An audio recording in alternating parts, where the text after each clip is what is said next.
Hi everyone, Tony Winston here with Jazz Piano College. I've recently started a Patreon page for those of you who would like to support the channel. I'd appreciate it a lot, and I will occasionally do some things specially for Patreon subscribers. It's easy to sign up, and it's also easy to cancel. I've signed up and canceled many times with lots of different channels, so I can attest to the simplicity of it. We're going to cover It Could Happen to You, and I just did a little video with open voicings about this song. Now I'm going to look at some rootless, or rootless if you like, rootless voicings. They're not all rootless, but most of them will be. The important thing is that they just stay within a small range here, and that they sound good going from one to the other. So E flat major 7th, and I'll play the melody here so we don't get lost. See right there, E flat, I've got really a 6-9 chord there with the 5th in there. And then I only have to change one note to get to a G minor 7 flat 5, and one more note to get to C dominant 7th. See, there's the notes of the chord and the flat 9. And then we've got F minor 7th. I could do any inversions, and I can always replace the root with the 9th.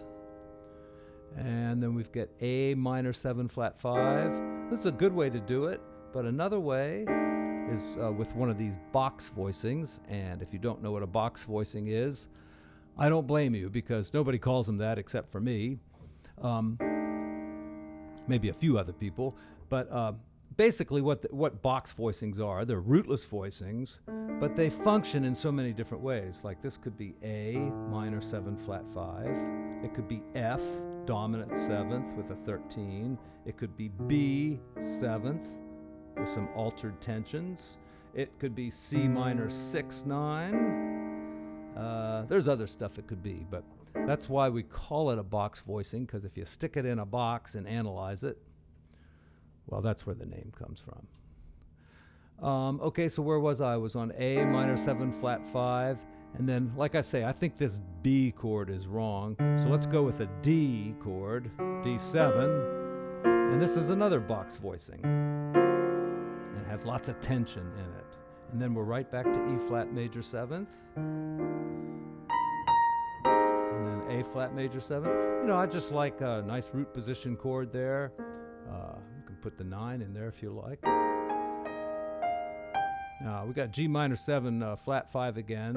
I could do that way, this way, or I could even change it to a G7 and do a rootless voicing like that. 4 notes or 3 notes, and then I could flat the 13, get to the C7 with a 9, flat the 9, like that. Now here's a chord. I may have used this one before, but anyway, that's D flat with a 9. You can add the 13 to that one, and that's one of the box voicings. All right. Now this is a minor 2-5-1, so here's D minor 7 with the 11, and that makes it a box voicing. And then G. And this is also a box voicing, but it's hard for me to get that B flat in there, so I play it as 3 notes a lot of the time. And you can too. And then to C minor. And you can do this if you want to put that minor major 7th in there. Now, one reason these box voicings are so good, if you have like a 2-5-1, like C minor to F7 to B flat, it's very smooth, you see. But now we're going to go to F minor 7th. Let's do it up here. Use the box voicing and E flat. All right. And so now I'll just play through the song and throw in as many crazy rootless voicings as I can. Have fun. I'll do it kind of slow so you don't have to slow down the video.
that last part, I was going to go to B flat 7 like this, but anytime you have a dominant chord, you can always approach it from above like this. The theory is a little involved, but just take my word for it.